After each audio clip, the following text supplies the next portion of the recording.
Muy buenos días, un gusto saludarles ya en el día jueves 29 de julio. Estamos comenzando Hechos AM, correspondiente ya a este día. Mucha información que detallarles, así que les damos la más cordial de las bienvenidas. Lorena.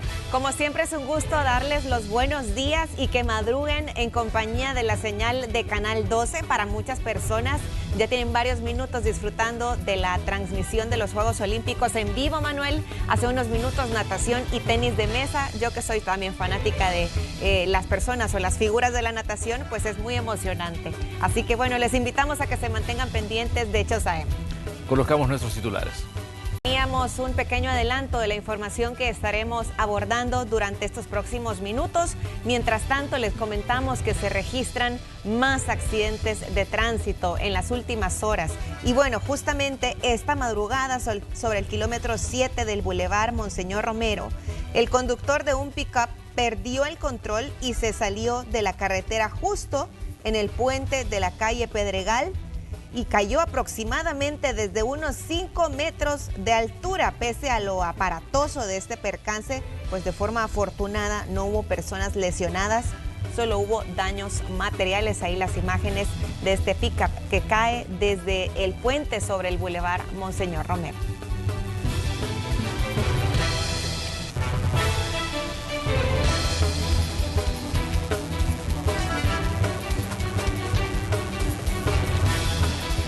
Y vamos a hablar también de más accidentes. El conductor del vehículo que ustedes tienen en sus pantallas perdió el control y volcó sobre la 49 Avenida Norte. Se asegura que el percance se dio debido a lo liso de la carretera por las lluvias de las últimas horas. Recordamos que ha estado lloviendo de forma intensa desde anoche y parte de esta madrugada. En este accidente tampoco hubo daños personales, solo daños materiales, pero sí daños considerables en estos dos percances que han ocurrido en el transcurso de las últimas horas.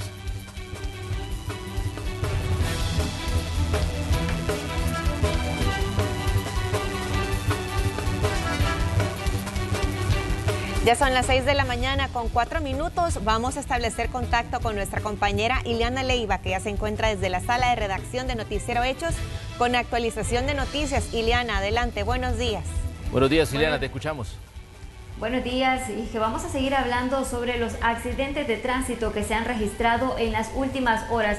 Precisamente el que ocurrió en el Boulevard Los Próceres, donde 2 autobuses y un vehículo tipo sedán se vieron involucrados.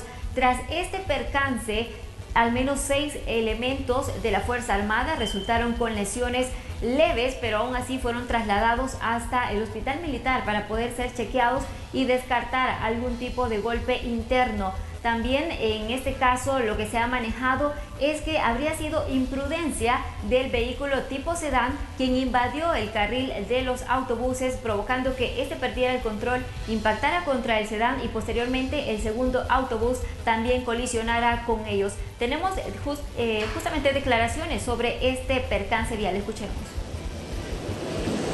Pues al parecer el particular fue el que invadió el carril de los buses, ¿va? Y porque había un accidente enfrente, pues, y donde el particular invadió el carril de los buses, pues que los buses ya no pudieron frenar, pues no es lo mismo frenar con un carro que con un autobús. No me queda la menor duda que fue el particular que invadió el carril de los buses. La inspección va a decir lo mejor, ¿va? ¿El bus está dañado completamente? El segundo bus está prácticamente inservible, lamentablemente.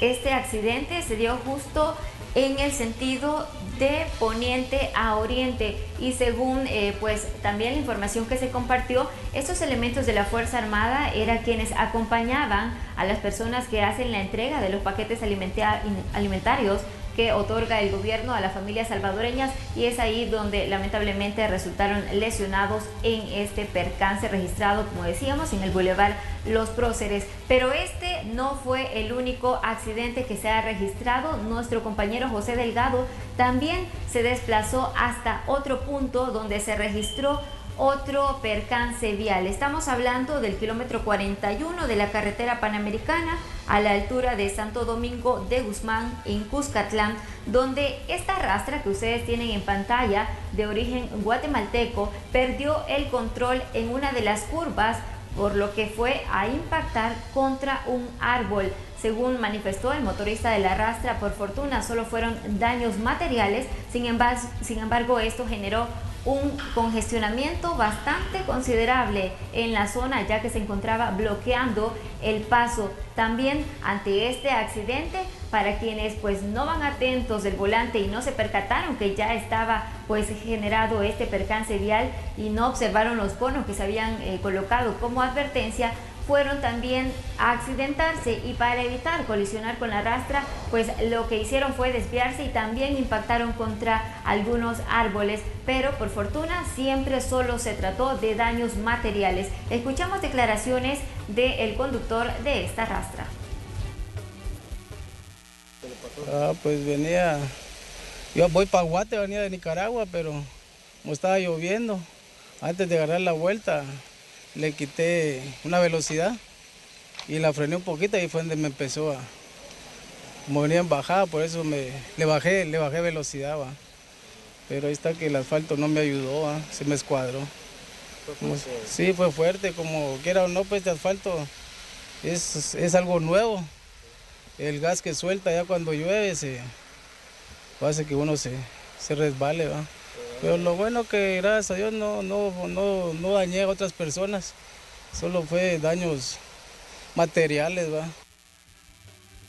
Teníamos parte de estos accidentes. En este caso, como escuchábamos, el conductor de la Rastra manifiesta que también lo liso de la carretera debido a las lluvias que se han registrado en las últimas horas fue otro factor que provocó que pues no pudiera tomar el control de la Rastra y que se impactara contra este árbol. Así que mucha precaución para todos los automovilistas y motociclistas para evitar que se registren más accidentes como lo que, bueno, nuestro compañero José Delgado le ha dado cobertura.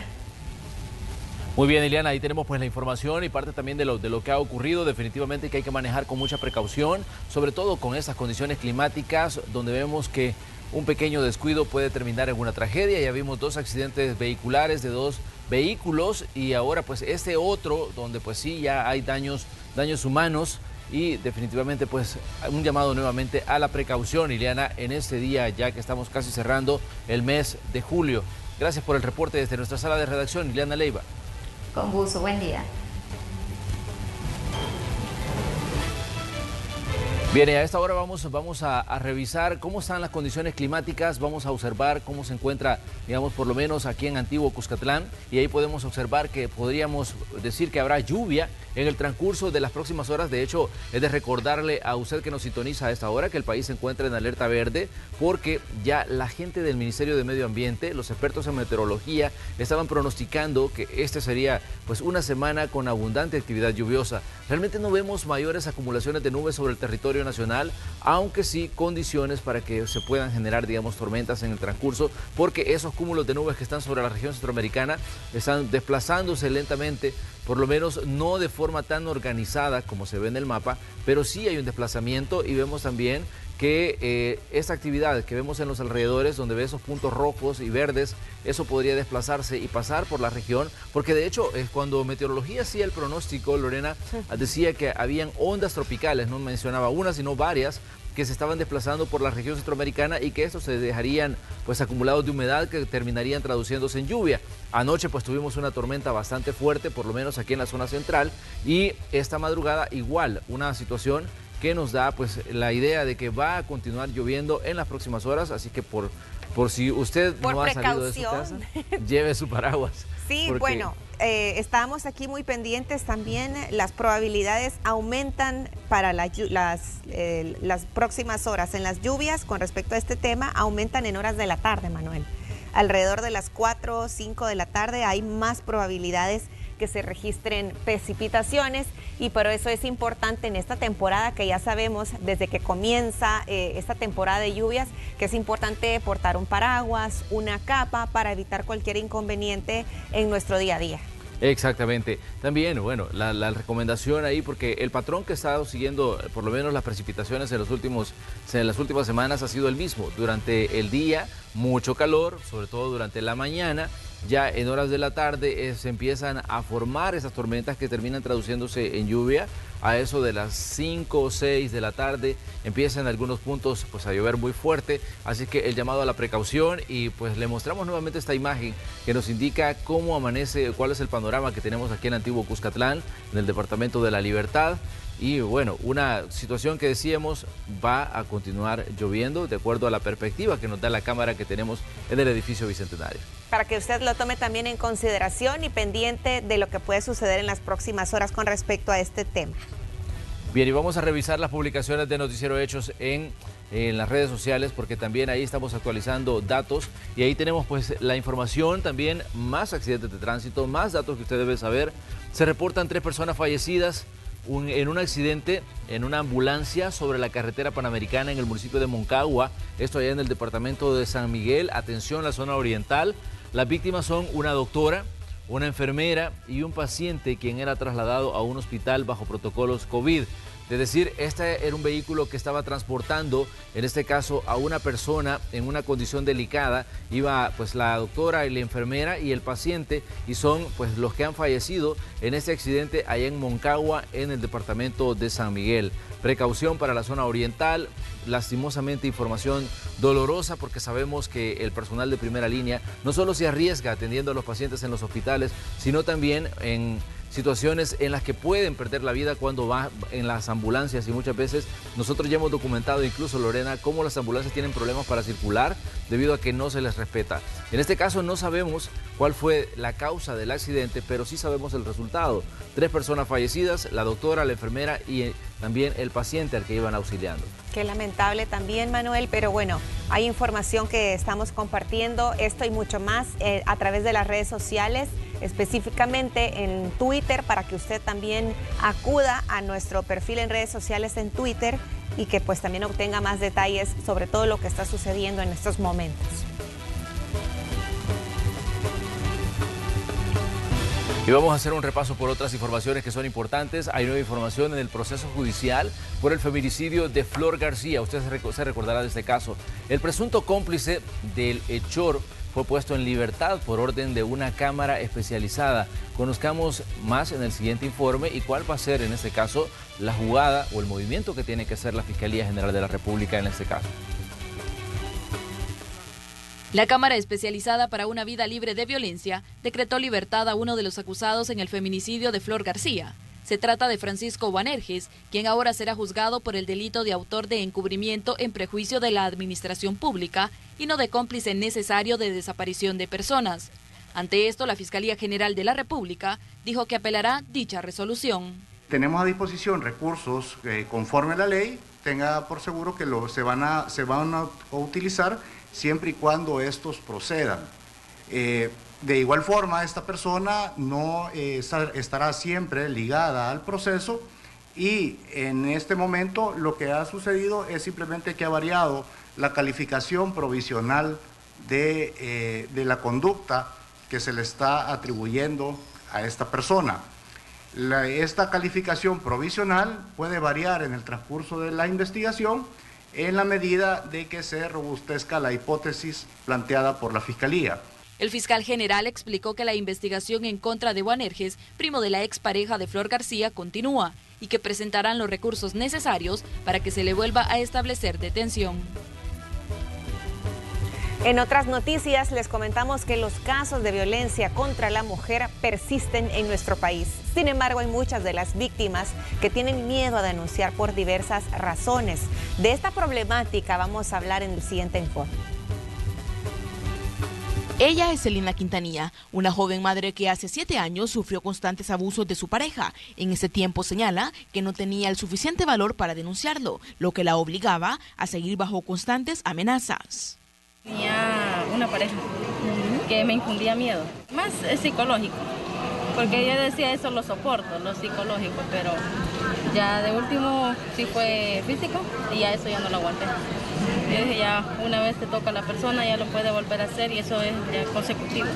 Tras ser víctima de violencia y haber buscado ayuda, ahora insta a otras mujeres a perder el miedo para evitar vivir bajo estas circunstancias. Aconsejar a alguna mujer o a alguna persona que tiene problemas con la pareja, con la misma familia, porque está entre familias se da, que tomen el valor. Casos como esos ocurren a diario en el país. Un reciente estudio de FUSADES afirmó que el 70% de las mujeres han sido víctimas de violencia al menos una vez en su vida. De esas, solo el 6% de víctimas ha interpuesto una denuncia formal. Además, el informe señala que el 48% de las salvadoreñas han sido víctimas de violencia intrafamiliar. Aquí, solo el 5% se atreve a denunciar a las autoridades. No denuncian, o sea, hay una cultura aquí de no denunciar, y esto tiene que ver con no confiar en las instituciones, ¿verdad? Y estos últimos datos que reflejan una baja en la denuncia, al contrario de alegrarnos, digamos, conociendo lo que ya mencionábamos, esta cultura de la no denuncia y estos datos de que ni siquiera la mitad de las mujeres denuncia, lo que hace es preocuparnos, porque entonces lo que puede estar reflejando es que la credibilidad en las instituciones ha disminuido. Y es que para ella se trata de un problema que por años tuvo que ser prioridad para las autoridades, teniendo en cuenta que el país tiene una ley integral para una vida libre de violencia para la mujer. Estos datos son preocupantes y habría que alarmar un poco, ¿verdad?, a la sociedad, pero acá lo que se necesita es tener siempre esas campañas permanentes de llamar, ¿verdad?, a las mujeres que denuncian, porque ni siquiera tenemos un 50% de denuncias. El miedo, amenazas y poca credibilidad de las instituciones es lo que ha obligado a muchas mujeres del país a soportar todo tipo de abusos que a la larga influyen en su comportamiento y salud mental. Se vuelve una mujer muchas veces sumisa, en las cuales puede llegar a tener una autoestima demasiado lacerada, niveles altos de ansiedad y de estrés, puede llegar a experimentar miedo, temor, en el cual ella puede considerarse que es una mujer insuficiente para poder tener un mejor lugar en donde estar. Otras piden a las autoridades mayor protección para el sector, pues muchas veces por miedo son abusadas e incluso hasta asesinadas por sus compañeros de vida. Por miedo a la violencia, por hoy mismo, porque a veces las personas lo amenazan a uno. Entonces por eso es el miedo. ¿Preocupa todo esto? Casos sí se da, o por miedo que no les vayan a hacer caso, o que cuando denuncien después les vaya peor, pienso yo, ¿verdad? De ahí la importancia de buscar ayuda con los expertos para lograr llevar una vida lejos de secuelas psicológicas a las que fueron sometidas por varios años. Recomendamos con suma totalidad un proceso de intervención psicológica en el cual a las mujeres se les pueda brindar la ayuda necesaria para que aprendan herramientas y habilidades para la vida, que las mujeres reconozcan que tienen un papel sumamente importante dentro de la sociedad. Todas coincidieron en la urgencia de implementar políticas públicas que permitan un mejor desarrollo y una vida libre de violencia hacia las mujeres. Con imágenes de Juan Castellanos, Jennifer Flores, Noticiero Hechos. Y el ministro de Seguridad y el fiscal general de la República dieron detalles de los operativos que dejaron como resultado la captura del exalcalde de San Francisco Menéndez, allá en Aguachapán, quien supuestamente lideraba una red de tráfico ilegal de personas. En un operativo realizado en el occidente del país, denominado Ausoles, la Fiscalía logró desarticular una red de tráfico de personas a través de la captura de 22 sujetos, entre ellos el exalcalde de San Francisco Menéndez de Aguachapán, José Narciso Ramírez. Durante este proceso se les decomisó varios vehículos y dinero en efectivo. Esta persona ya tenía establecida una red que incluía a Pedro Alfonso Aguirre Rivas y Wilfredo Alejandro Castro Morán como sus principales lugartenientes y vínculos con otras redes criminales que se dedicaban también al tráfico ilegal de personas. Junto con él fueron capturadas 22 personas más y estaba relacionado al tráfico ilegal de personas. De acuerdo con las autoridades, el exedil fundó esta estructura del 2006 al 2014, cuando estuvo en el poder bajo las banderas de distintos institutos políticos. Además, detallaron que obtenían ganancias de hasta $12.500 por trasladar a una persona hacia los Estados Unidos de forma ilegal. Esta estructura obtenía ganancias entre los $9.000 hasta los $12.500 por cada una de las personas que trasladaban ilegalmente hacia los Estados Unidos. Dentro de las víctimas de esta red criminal se incluía a personas de nacionalidad hondureña, a personas nicaragüenses, entre ellos niños y niñas y adolescentes, las cuales salían por diferentes puntos ciegos a lo largo del río Paz. El ministro de Seguridad detalló que realizaron otro operativo relacionado a un feminicidio ocurrido a finales del año 2019, el cual dejó varias capturas. que el caso empieza con un feminicidio en noviembre del año pasado, el caso denominado Violeta, que nos llevó a capturar 29 personas, entre ellos los cabecillas de esa clica que operaban en la colonia Buenavista de San Salvador, Altos de Santa María, colonia Santa Rita 4 y 5 de Ayutuxtepeque. En este proceso también se logró hacer efectivas otras órdenes de capturas, entre ellas la de Jonathan Josué Barrera Ramos, de 23 años de edad, quien es acusado de planificar distintos delitos. Esta persona es la encargada de girar diferentes órdenes de homicidio agravado, homicidios agravados tentados, extorsiones, y también es el que se encargaba de planificar la muerte de diferentes personas en la zona. Las autoridades mencionaron que continuarán realizando este tipo de procesos para disminuir una serie de delitos en el país. Con imágenes de Ricardo Tobar, Rocío Cruz, Noticiero Hechos. 6 de la mañana con 23 minutos. También les comentamos que autoridades de seguridad dieron detalles del caso de los exfuncionarios acusados de malversar fondos del Estado durante la gestión del expresidente Mauricio Funes. Descartaron que esto se trate de una persecución política. El ministro de Justicia y Seguridad señaló que el gobierno de Mauricio Funes tenía armado todo un proceso de desfalco en las arcas del Estado, donde el exministro de Hacienda, Carlos Cáceres, habría facilitado aún más los mecanismos para cometer los ilícitos. El exministro de Hacienda, Carlos Cáceres, es el que crea otro mecanismo que les permite seguir recibiendo esas bonificaciones de manera ilegal, pero en detrimento incluso de créditos internacionales que venían para El Salvador con un compromiso soberano del Estado de El Salvador para pagar, que iban para una finalidad específica y que fueron a parar a Casa Presidencial en sacos de la extracción que hacían de billetes de A100 del Banco Estatal, que prostituyeron también. El funcionario descartó que esto se trate de una persecución política. Dice que solo buscan hacer justicia para los salvadoreños, ya que es dinero de sus impuestos el que fue robado. Estamos haciendo como gobierno y Estado no es más que investigaciones profesionales que llevan como objetivo hacer que todos aquellos exfuncionarios que recibieron fondos en calidad de bono adicional, de bono navideño, de sobresueldo, como se manejó en los gobiernos de Arena, respondan. Esta es una forma de confrontar la corrupción, asegura Gustavo Villatoro, y dice que no permitirán que la historia se repita. Y que nos hace pues que todos, presentes, pasados y futuros, respondamos ante la justicia independientemente del tiempo en el que se haya realizado la actividad ilícita. Que hay una decisión bastante firme de que el camino de la aplicación de justicia es lo que realmente nos va a permitir quitarnos todas estas ataduras de corrupción, de desfalco. En otro tema, el ministro de Justicia habló sobre la efectividad de la implementación del Plan Control Territorial para combatir otros delitos en el país. Un reporte de Iliana Leiva para Noticiero Hechos. El reporte del tráfico es presentado por Texaco con Tecron. Libera tu potencial.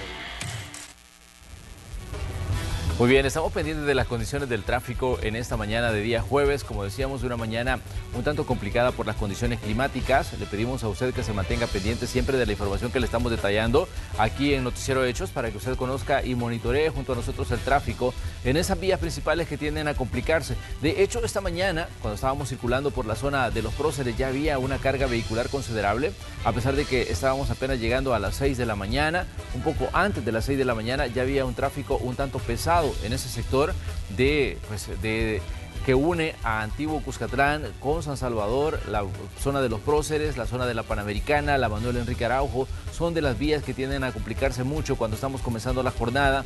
Además, lugares donde hay paradas de transporte colectivo, es ahí donde también tiende a complicarse porque las unidades se quedan pues esperando durante mucho tiempo, a veces a bajar o a subir pasajeros. De hecho, vamos a dar un vistazo a la carretera Panamericana. Esa es la visión que tenemos nosotros desde el edificio bicentenario de la Red Salvadoreña de Medios. Ahí vemos el paso a desnivel que nos lleva hacia la zona de la Residencial Santa Elena en Antiguo Cuscatlán, y vemos también la zona de la Panamericana viniendo de Santa Tecla y dirigiéndose a el sector de la Ceiba de Guadalupe, y vemos que el tráfico, por lo menos en este sector, está fluido, pero como decíamos, hay tramos donde por lo general siempre tiende a complicarse. Pero los equipos de Noticiero Hechos se levantan también muy temprano para traer ese monitoreo y traerle a ustedes la imagen de lo que está ocurriendo. Vamos con Marcela Rivera. Marcela, te saludamos. ¿Dónde te encuentras y qué nos cuentas?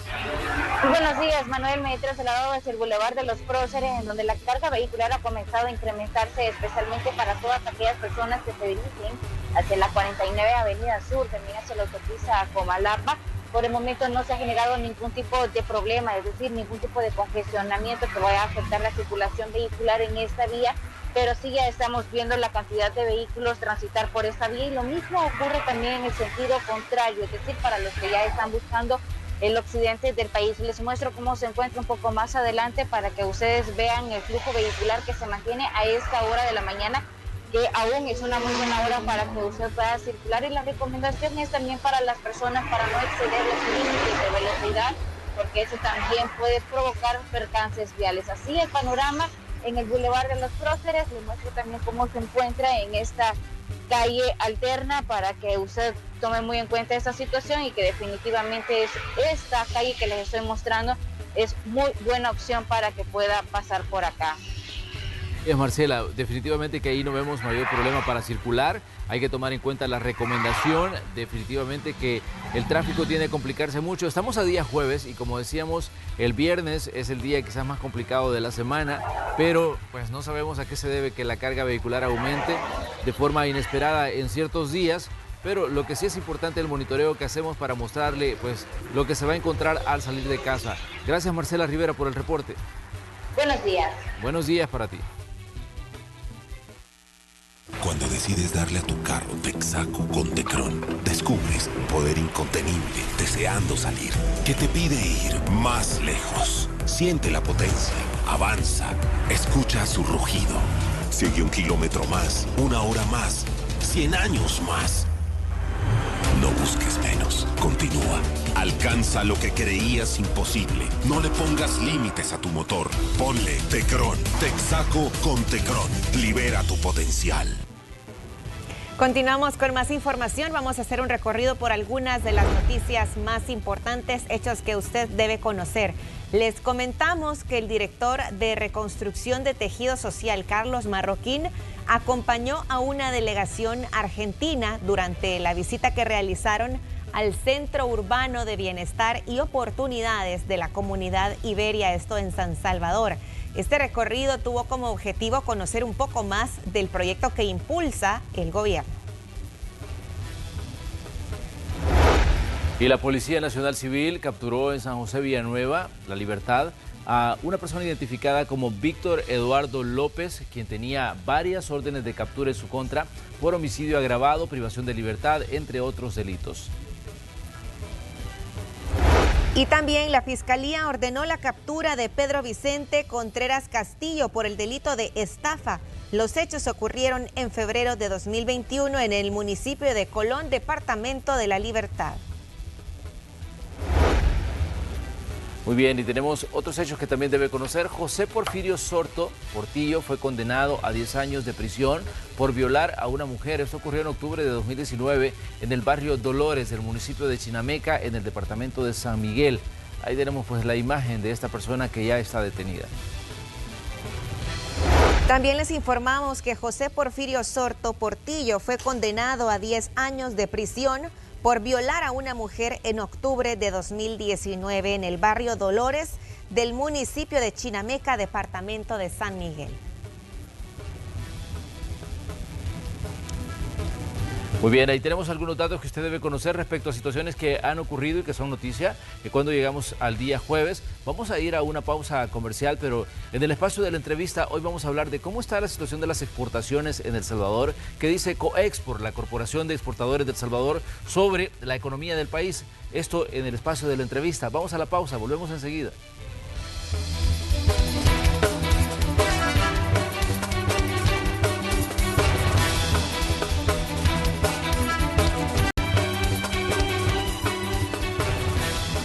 Agradecemos que ustedes estén en sintonía de Noticiero Hechos en ese día jueves que estamos llegando ya al 29 de julio de 2021. Esta mañana, como les anunciábamos, vamos a conversar con representantes de la Corporación de Exportadores de El Salvador, Coexport. Cuando hablamos por lo general de economía, siempre pues hablamos del tema exportaciones. Este sector se ha caracterizado por ser uno de los más dinámicos. Pero, ¿qué está pasando en este 2021 cuando El Salvador busca consolidar un proceso de recuperación económica en medio de una situación de pandemia que todavía no concluye? A esto le sumamos situaciones que han estado ocurriendo en el mercado internacional y a veces la caída de la demanda de ciertos productos en esos mercados a raíz de la misma situación de pandemia. Vamos a poner un poco de contexto y luego pues les presentamos a nuestros invitados.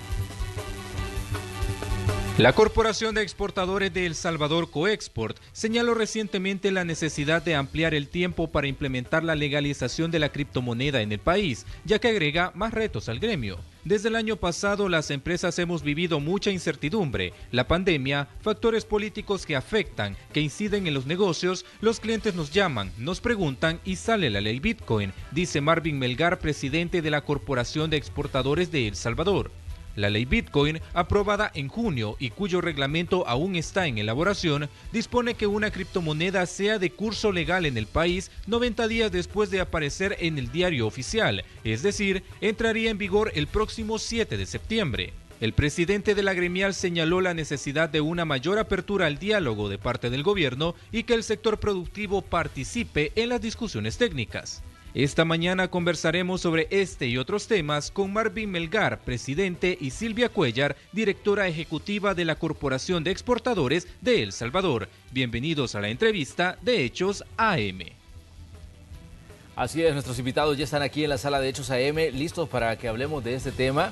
Y bueno, le vamos a reiterar la bienvenida a Marvin Melgar, presidente de Coexport, y también a Silvia Cuellar, una persona a quien ya conocemos por su amplia trayectoria en el mundo de las exportaciones y también por tener siempre pues un punto de vista respecto a la evolución de la economía en El Salvador. Marvin, Silvia, bienvenidos, un gusto saludarles y pues recibirles aquí en Hechos AM. Muchas gracias, Manuel, un placer, muy buenos días a toda tu audiencia, un placer por estar acá en la casa de Canal 12. Sí, muchas gracias, es un gusto estar con ustedes esta mañana y siempre conversar sobre esta temática interesante como son las exportaciones. Exactamente, estamos ya sobre el tercer trimestre de este 2021. Sabemos que el año 2020 fue un año muy difícil para la economía, no solo de El Salvador, sino del mundo, y se está tratando de consolidar ese proceso de recuperación. ¿Cómo describen ustedes, digamos, la situación del sector exportador en este 2021, en el que todavía la pandemia no termina y que hay situaciones complicadas en algunos países y que definitivamente esto ha representado pues un golpe duro para las economías? Marvin.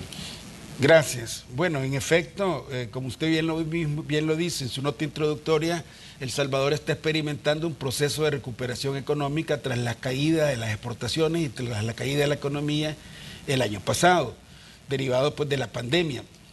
Como todos sabemos, cerramos el año pasado con exportaciones que superaron, que fueron una caída de un 15% menos en relación al 2019. Para ponerlo en perspectiva, nosotros en el 2019 exportamos 5.904.73 millones en exportaciones y únicamente eran 1.7 más que el año anterior, o sea que el 2018. Pero ya en el 2020, con el tema de la pandemia, desde que se cerró el aeropuerto y se declaró la cuarentena, empezamos a tener acá, disminuciones en las exportaciones, luego estuvimos cerrados, ¿verdad? Se cerró abril, en mayo las exportaciones prácticamente tocaron fondo, tuvimos una caída de un 60% menos y ya para junio pues también estábamos complicados. En septiembre que se reactiva todos los sectores, porque debemos recordar que los sectores de alimentos y medicamentos, por ser productos esenciales, mantuvieron su funcionamiento. Trabajamos con el gobierno en todo ese tiempo en lo que fueron los protocolos de bioseguridad que se implementaron en todas las empresas para continuar trabajando, y ya en septiembre, cuando arrancamos, empezamos, dijéramos, a recuperar lo que se había perdido. Al final, y en ese tiempo más o menos, Coexport pronosticó que íbamos a cerrar las exportaciones como con 20% menos, eso es decir, $1.000 millones menos en exportaciones. Al final cerramos con 900 millones menos, y con estos 5.000, ¿verdad? Que no llegábamos siempre a esa meta que esperábamos de los 6.000 millones de dólares. Hoy, al día de hoy, a junio, las exportaciones llevan un volumen de 3.258 millones, y eso ya hace, dijéramos que lo que perdimos en el 2020 lo hemos recuperado ya con estos 6 meses primeros del año. Como decimos, es una recuperación, es un buen impulso, ¿verdad?, que se viene derivado de políticas principalmente de nuestro principal socio comercial, que es los Estados Unidos, quien ha dinamizado mucho las compras y las exportaciones. Recordémonos que uno de los sectores que más cayó el año pasado fue el sector textil y confección y la maquila, y hoy pues son los que tienen crecimientos del 100%, 90 y 100% cada uno por su lado, y eso hace que estemos en los niveles de exportaciones como estamos. Alimentos es otra categoría que también crece, un poquito menos, 13%, pero sí está creciendo. Entonces el país se encuentra, dijéramos, optimista, porque, y aquí tal vez voy a hacer un paréntesis en toda la explicación, claro, a fin de felicitar a todos los exportadores salvadoreños, que estamos todavía en el mes de julio, y en julio pues celebramos siempre el Día del Exportador Salvadoreño, que es el 15 de julio, y es el mes completo. En Coexport hemos dedicado una serie de actividades durante todo el mes, de feria virtual y otras cosas que tal vez más adelante podemos explicar, claro, que hemos estado pues desarrollando siempre para motivar al sector y todo. Y así que aprovechamos a felicitar al sector exportador por su dinamismo, por su empuje, por su entereza, por su dedicación al país y su amor a la patria, por seguir insistiendo en que podemos llegar a los niveles de productividad y de competitividad que se necesitan en estos tiempos. Silvia, definitivamente cuando hablamos del año 2020 hablamos de un año extremadamente complicado. Ya lo explicaba Marvin cuando decía de que en el 2020 la misma situación de la emergencia sanitaria, no solo en El Salvador, sino a nivel global, marca una caída para las economías y marca una caída para, digamos, la demanda de ciertos productos. Definitivamente que estamos, digamos, en un año en el que, si comparamos 2021 con 2020, las medidas que han tomado cada país ha ido tratando o ha ido, digamos, abriendo el camino para que la economía se vuelva a dinamizar y se vuelva a mover. Pero, digamos, ¿cómo ven ustedes el cierre de 2021, considerando que también es un año en el que tal vez no es igual al 2020, pero que es un año donde todavía la situación no pinta de normalidad respecto a lo que estaba pasando en 2019? Sí, mira, en efecto, tendríamos varios retos, ¿verdad?, que superar para salir, digamos, para incrementar y llegar a un crecimiento sostenido. Como mismo lo dijo Marvin, pues afortunadamente en este primer semestre hemos observado un crecimiento significativo. Es muy importante pues indicar que el crecimiento del 48% es realmente bueno, pero eso es de 20 a 21. Ahora comparemos del 19 al 21. Hemos incrementado en 200 millones, más de lo que exportamos en el 2019. Claro. Eso quiere decir que no solo estamos recuperando, sino que llevamos un crecimiento, ¿verdad? Y eso es importante de mantenerlo. Porque fíjate qué bonito veníamos en el 2019, en donde yo ya no me acuerdo, creo que por 9 años tal vez, llevábamos un promedio de exportaciones en 5.000 millones, 5.100 y por ahí íbamos. Sí. O sea, 5.000 millones. Ya en el 2019 habíamos llegado por un pelito a los 6.000 millones de dólares. Estamos hablando, ojo, de productos, porque también es importante indicar que a los productos hay que sumarle la exportación de servicios. La exportación de servicios en el 2019 se había estimado en 2.000 millones más o menos. O sea que ya podíamos hablar de sumar 8.000 millones de dólares en exportaciones. ¿Qué pasa en el 2020 precisamente? Sí. Las exportaciones de bienes se vienen abajo y las exportaciones de servicios por lo mismo, porque recuérdate que no salían aviones, por decirte, no habían vuelos. No habían vuelos, no había la generación de ingresos por todo este servicio de vuelos que habían. Tampoco había turismo, ¿verdad? Los call centers también bajaron relativamente. Y toda la parte de TICs, eso sí, se fue arriba. O sea, algunos suben, otros bajan, ¿verdad? Ahora, ¿qué tenemos en este año? Tenemos varios retos realmente. En el tema de servicios, decirte que todavía no nos estamos recuperando tanto, porque los vuelos todavía son bajos, ¿verdad? La gente todavía no se anima a viajar tanto, por supuesto. La situación COVID pues sigue ahí, ¿verdad? Entonces hay que tienen más cautela, turismo no es que viene mucho. Eso sí, nuevos call centers se están instalando. Nada menos esta semana viene un call center de Panamá nuevo, se acaban de anunciar 2 call centers que se están abriendo, eso nos da buenas noticias. En el tema de bienes, también hemos visto que la recuperación está bonita, ¿verdad? Está bien, sin embargo, ¿por qué tenemos esa recuperación? Porque recuérdense que nosotros tenemos 2 mercados principales, primero es Estados Unidos y después la región. Entonces, Estados Unidos, ¿qué hizo? Hizo una política para que se consumiera, se continuara con la economía moviendo. Estados Unidos repartió, bueno, yo no sé si la palabra es repartir, ¿verdad? Pero brindó a todos a toda su gente, pues, dinero, le dieron aportes extras para poder subsistir, ¿no? Y eso hizo que la economía se mantuviera consumiendo. Entonces, por supuesto, eso a nosotros nos beneficia porque también nos demandaban productos, más que todo lo que es el tema de alimentos. Textiles bajó, pero ahora ya se recuperó, ya estamos nuevamente enviando prendas de vestir, ya estamos enviando telas, ya estamos enviando no solo lo que es maquila, porque muchos piensan que la exportación nuestra es maquila y eso no lo es más bien productos hechos por nosotros, productos que decimos paquete completo. Además, se nos abre la oportunidad porque China y todos los países de Oriente, ¿verdad?, tienen problemas en sus envíos. Entonces nosotros, estando tan cercanos, podemos aprovechar lo que se llama el nearshoring. O sea, estamos tan cerca que en un cerrar de ojos podemos estar haciendo las prendas de vestir que ellos quieren, ¿no? Y nosotros poderlas enviar en más corto tiempo. Eso nos da una oportunidad muy importante. Ojo, también hay retos, ¿verdad? Claro. Y la pregunta es, ¿cómo proyectamos nosotros terminar el año? Sí. Ojalá, y de acuerdo al ritmo que lleguemos, podamos sumar a final de año más de los $6.000 millones de exportación. Exacto. Eso significaría haber crecido más de lo que hicimos en el 2019 en bienes.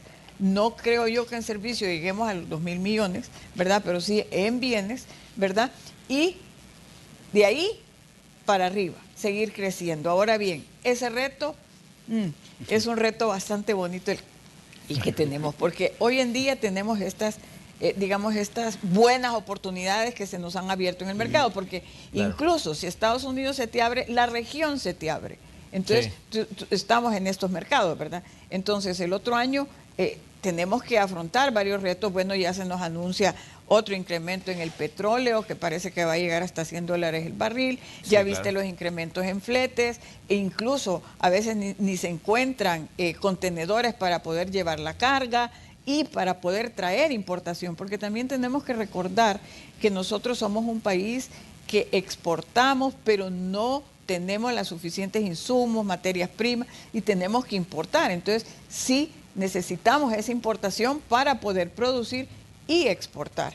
Entonces, de ahí la importancia de que si estos costos en fletes se suben demasiado, vayamos perdiendo competitividad. Ese es un reto muy importante de cómo las empresas lo pueden manejar, ¿verdad? Pero, Silvia, un punto importante es el de las medidas sanitarias y los procesos de vacunación.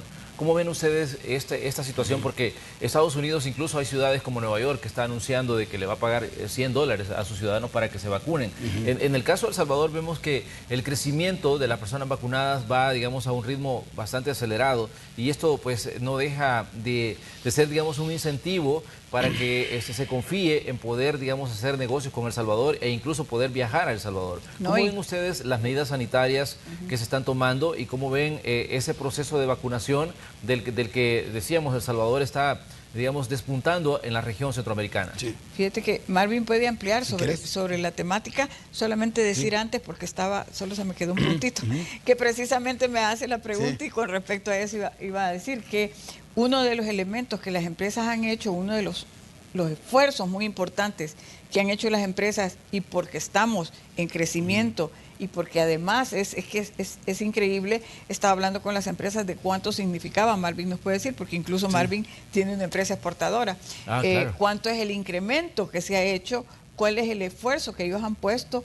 para realmente poder respetar los protocolos y poder implementar esas medidas. Pero yo sí te quiero decir que los compradores se sienten bien cuando una empresa les puede mostrar que han seguido un proceso sano de bioseguridad, un proceso que atiende los protocolos. Nosotros en Coexport hemos hecho varios programas de bioseguridad y estamos extendiendo incluso notas, porque se los piden los importadores, en donde le decimos la empresa X ha pasado por este proceso, se le ha revisado, se ha hecho una auditoría, en donde cumple con todos los requerimientos de acuerdo a protocolo. Entonces sí te quiero decir que ha sido muy bien. Además, el programa de vacunación ha estado muy bien, nos parece, ¿verdad? O sea, hemos estado en una campaña muy buena, e incluso recientemente tuvimos una reunión con el Ministerio de Economía, con el secretario de Comercio e Inversión, y se nos ofrece que pueden ir a las empresas a vacunar. Se hacen contingentes para que en las empresas, en sus instalaciones, puedan vacunar a sus empleados. Eso es súper bueno, porque incluso recuerdo que eso lo pedimos al inicio, desde el año pasado, que porque no se nos permitía que las mismas empresas lo hicieran. Bueno, ahora se está haciendo. Eso es muy positivo. Tal vez Marvin puede ampliar sobre la práctica. Gracias. Por favor, Marvin, como decíamos, este es un punto importante, porque sabemos que hablar de economía también es hablar de la situación interna de los países, y que la pandemia COVID-19 que aparece en el ambiente, en este caso para El Salvador, que entra en emergencia en marzo de 2020, pues marca un antes y un después en su dinamismo económico, e incluso marca, digamos, una ralentización de los procesos económicos debido pues a la situación de emergencia, y luego pues aparece en el horizonte la esperanza de un proceso de vacunación que puede ser, digamos, una puerta, no tal vez una puerta de salida, sino una situación que allane el camino para buscar la tan ansiada normalidad. Manuel, definitivamente el tema de la vacunación se vuelve estratégico, ¿verdad?, en todas las economías y en todo el mundo. Los Estados Unidos y dijéramos que los países desarrollados pretenden tener vacunada a su población al 100% a mediados de este año. Mejor dicho, ya deberían estar terminando esos procesos de vacunación. Acá en Centroamérica, El Salvador va a la saga después de Costa Rica y Panamá, quienes esperan terminar a fin de año ya el proceso de vacunación. Y como vamos nosotros, con el proceso que llevamos, de acuerdo a los datos que da el Ministerio de Salud, creemos que podríamos estar vacunados a mediados del 2022. Y no así nuestros vecinos en la región de Nicaragua, Honduras y Guatemala, que se van desfasando un poco más y que se espera que estén hasta en el 2023, completen todo su proceso de vacunación. Entonces es importante que las empresas pongan incentivos. En el caso de Coexport tenemos varios ejemplos de empresas socias que han aplicado una cantidad de incentivos a sus trabajadores, incluso rifas de electrodomésticos al personal que ya cumplió sus dos dosis de vacunación. Entonces hemos venido siempre, como lo explicaba Silvia, desde un inicio de la pandemia, muy cuidadosos y muy responsables, primero con los protocolos de bioseguridad y luego insistiendo con nuestro personal en que se vacune. Vimos muy positivo los planes del gobierno, vemos que la facilitación, la vacunación es muy fácil, ¿verdad?, que no es nada engorroso, que se está implementando muy bien. Y que esa reunión que tuvimos también con el secretario Catán y la ministra de Economía, donde también ya ponen a disposición de llevar brigadas de salud para ir a vacunar a los centros de trabajo, pues también creemos que va a abonar a que cumplamos todos esa meta de poder alcanzar la inmunidad de rebaño en mayor corto tiempo, ¿verdad? Porque en la medida que logremos tener la inmunidad de rebaño, podríamos decir, aunque ahorita se está hablando de la cepa Delta y de otras cepas que pudieran venir en el futuro, pero al menos vamos tranquilos, ¿verdad? Y sabiendo que uno estando vacunado, si le da el virus, lo va a golpear menos, probablemente no va a necesitar hospitalización y no va a fallecer. Entonces ya eso es un gran aliciente, un gran incentivo para que todas las poblaciones vayan a vacunarse. Y aprovechamos a insistir a todas las empresas y a todo el pueblo en general a que se quite mitos, ¿verdad?, acerca de la vacunación y que acuda a los centros de vacunación cuanto antes. Sí, tal vez aprovechar de indicar que la campaña esta de vacunación que se está haciendo, con gusto pueden abocarse a Coexport porque tenemos los requisitos que se solicitan, ¿verdad? Sí. Para que las empresas puedan abrirse a esa vacunación. Y te digo que ha sido bien aceptada. Es una medida que nos encanta porque no tiene que moverse la gente, ahí mismo hacen todo en un solo día, hacen 400 personas, se vacunan 400 personas en una sola jornada de un día, y pueden incluso incluir familiares, está muy bien. Silvia, hay un punto importante quizás en medio de esta situación de recuperación económica y son los entendimientos, en este caso, entre el sector productivo y el gobierno y las políticas que se pueden generar para incentivar la recuperación económica. ¿Cómo ven ustedes, digamos, la reacción en este caso y la relación que tienen con el Ejecutivo en cuanto a esas políticas que pueden beneficiar a un sector como el exportador, que es tan importante a la hora de hacer un balance sobre la situación de la economía de un país? Bueno. Dale. Ok, gracias, Silvia. Bueno, precisamente sobre ese tema, de parte de Coexport siempre hemos insistido que una adecuada articulación entre los sectores productivos y el gobierno de turno va a producir políticas públicas que nos ayuden a mantener y a promover la competitividad de las empresas, la productividad y por ende pues atraer inversiones, generar empleos y demás.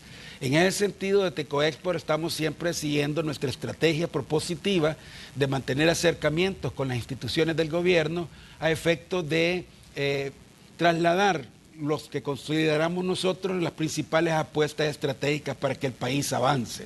Y en ese sentido hemos trabajado muy de cerca con la Secretaría de Comercio e Inversiones en la conformación, dijéramos, de la política de comercio, que es un documento que contiene la política de comercio hasta el 2050, pero que además eso debe traducirse en acciones estratégicas puntuales. Y ante eso, pues nosotros seguimos insistiendo en que debemos participar y debemos estar juntos para poder determinar esas apuestas estratégicas de cortísimo plazo, porque el mundo se está cambiando aceleradamente y estamos en medio de grandes transformaciones y grandes cambios que se dan en la logística, en la robótica, en la ciencia, en la tecnología, en una gran cantidad de ambientes que si nosotros no nos ponemos claros y no nos ponemos de acuerdo a poder tener una sola apuesta estratégica por el país, va a ser difícil. Así que desde Coexport siempre esa posición propositiva para poder encontrar el mejor rumbo y el mejor camino para que las exportaciones puedan ser sostenidas. Vemos muy halagüeñamente, dijéramos, el repunte que hemos tenido y la recuperación que estamos teniendo. A veces nos preocupa de que los temas políticos puedan opacar y afectar la situación económica, ¿verdad? Así que el llamado es ese, a que siempre pues, podamos oír la voz de los sectores, en este caso del sector productivo nacional. Así es. Bueno, Silvia, me gustaría que agregara también usted su punto de vista, porque decíamos, estamos hablando la relación en este caso entre los sectores productivos y los que establecen las políticas de funcionamiento de la economía, que es en este caso los gobiernos. ¿Cómo ven ustedes esto y cómo ven los incentivos al sector exportador? Bueno, la verdad es que mira, desde que entró este nuevo gobierno, ¿verdad? Nosotros establecimos una relación muy cercana. La verdad es que Coexport siempre ha mantenido relación con todos los gobiernos y con quien esté es responsable, por supuesto, de todo el accionar exportador. Y, por supuesto, esta no es la excepción. Nos hemos entendido mucho y hemos establecido como cuáles son las áreas que debemos de atender, ¿no? Eso fue en el 2019. Incluso se estaba trabajando muy de cerca con el secretario de Comercio e Industria en la política de comercio e inversión, que precisamente lleva inmersa el tema de exportaciones. Sí. El 2020, lamentablemente, pues hizo que no lleváramos el mismo ritmo que veníamos con todo el accionar, pero sí en algunos temas proseguimos adelante. ¿Por qué? Porque, por ejemplo, el tema de facilitación, tenemos un comité de facilitación en donde estamos diferentes gremiales, ¿verdad?, que conformamos una instancia que se llama así fácil, en donde estamos las gremiales viendo toda la facilitación al comercio. Mira, claro, es fundamental, porque realmente, si no hay facilitación, el comercio es problemático. Y el comercio, por supuesto, las exportaciones. Sí. ¿Qué hay en facilitación? Y en facilitación tenemos que ver con casi todos los ministerios. Actualmente, en esta fecha, hemos establecido una serie de reuniones con el Ministerio de Agricultura, con el CIEX, con la Dirección de Medicamentos, con ¿cómo se llama?, con aduanas, con el Ministerio de Economía. O sea, estamos haciendo reuniones puntuales con cada una de las instancias, incluyendo el Ministerio de Obras Públicas, por esto de las carreteras, ¿no? Sí. Y toda esta infraestructura que se está haciendo, para ver cómo menos salimos afectados, ¿verdad? Y cómo mejorar todos aquellos obstáculos que estamos viendo en el día a día. Mira, fíjate que hace poco tuvimos una reunión con CIECA, estuvimos aquí presentes ya con el secretario saliente, ¿verdad? Sí. Diciéndonos cómo más o menos quedaban las cosas en CIECA, pero por supuesto lo más importante para nosotros era el tema del seguimiento a la Unión Aduanera, porque Guatemala y Honduras, desde el 2018, 2017, ya ni recuerdo, ellos hicieron ya esa negociación, ¿verdad? Y están en una Unión Aduanera, pero El Salvador estaba que entraba y no ha entrado. Entonces, para nosotros es importante que eso se haga y se consolide. Y hablábamos con el secretario y el ex secretario, porque ahora tenemos un nuevo secretario que es un salvadoreño muy dinámico, muy bueno. A nosotros nos encanta que esté el señor Lima ahí. Pero bueno, él nos indicaba, imagínate un mapeo en donde nosotros estamos transcurriendo, transportándonos a 17 kilómetros por hora. Es que es increíble lo lento que va la carga. Claro. En El Salvador es 24 kilómetros por hora, pero es lentísimo y eso significa más costos. Entre más lento caminemos, por decirlo así, más costosa es la operación. Y sí, lo que nosotros queremos es que esto sea más competitivo. Entonces es una temática que estamos viendo casi a diario incluso. Porque ¿por qué es tan lento? No es por las carreteras, es realmente por los puestos fronterizos, porque se hacen las grandes colas a pasar, porque sí, verdad, tenemos, y la tramitología, uno lo ve de una manera, otro lo ve de otra manera. Entonces realmente es bien difícil, pero son temas que se están abordando. Entonces la relación, yo diría que es una relación muy buena, realmente nos estamos entendiendo y vemos que incluso anteayer tuvimos una reunión con el director de Impuestos Internos, nuevo director, para ver otro tema, el tema de reintegro del IVA exportador, que se ha ido mejorando considerablemente. Entonces, creo que la relación es muy buena, queremos seguirla todavía más de cerca, queremos que las cosas se consoliden más rápido en cuanto a los acuerdos que tomemos y que por lo menos, sí, como dijo Marvin, pues ahí esperamos que muchas de las recomendaciones que demos, ojalá fuéramos oídos más, porque ahí ya me quiero ir al tema de la asamblea tal vez, o al tema de cómo por medio del Ejecutivo nosotros podemos trasladar nuestras inquietudes hasta cualquier tema que se esté abordando, porque va a afectar, quieras o no, las exportaciones. Ahí tú lo anunciabas al inicio, ¿verdad? El tema que aquí ya con Marvin podemos ampliar más, lo del tema del Bitcoin, que claro, son cosas que tenemos que verlas pues antes de que sean emitidas, porque si no tú te encontrás con sorpresas que, ¿cómo las vas a aplicar? Tenés que saberlo bien, anticiparte a eso. Entonces, afortunadamente, como dije, es una buena relación, pero quisiéramos que fuera todavía mejor, ¿verdad? En el sentido de que podamos tener esa amplia opinión en todos los temas, no solo en determinados temas. Y tal vez finalizar con decirte que incluso uno de los temas que estamos abordando, que es importante, y nos hemos estado, por supuesto, reuniendo con también instancias, es porque El Salvador no tiene una estrategia exportadora. Hemos venido trabajando en estrategias, pero no se ha consolidado realmente una estrategia que te diga, vamos hacia esta meta en tanto tiempo. Habíamos establecido una en el 2005, en el 2005, sí. Imagínate que en esa estrategia habíamos determinado que la meta era exportar 12.000 millones en el 2016. ¿Y a cuánto estamos?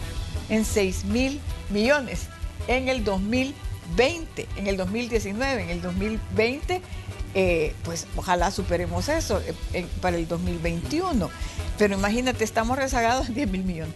Entonces, para llegar a esas estrategias se requiere todo un andamiaje, todo un ecosistema de todas las instancias que sean gubernamentales y por supuesto el esfuerzo privado que ahí está, y cómo incentivamos precisamente al sector exportador. Así es. Hay que establecer incentivos porque la región lo hace, los países competidores lo hacen y nosotros nos estamos rezagando. Tenemos algunos incentivos, tenemos la ley de zonas francas, tenemos la ley de negocios internacionales, tenemos algunos incentivos, pero tenemos que ir más allá. Entonces lo que nos falta trabajar más en detalle y por eso estamos trabajando en una estrategia exportadora. Se ha contratado con recursos de AID, incluso un consultor con el que ya estamos trabajando para tener una propuesta este año y ojalá ya desarrollarla, ¿verdad?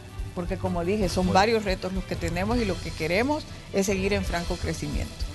Muy bien, vamos a hacer un pequeño espacio para comerciales, pero como decía en este caso nuestros invitados, hay puntos importantes en la economía en este 2021.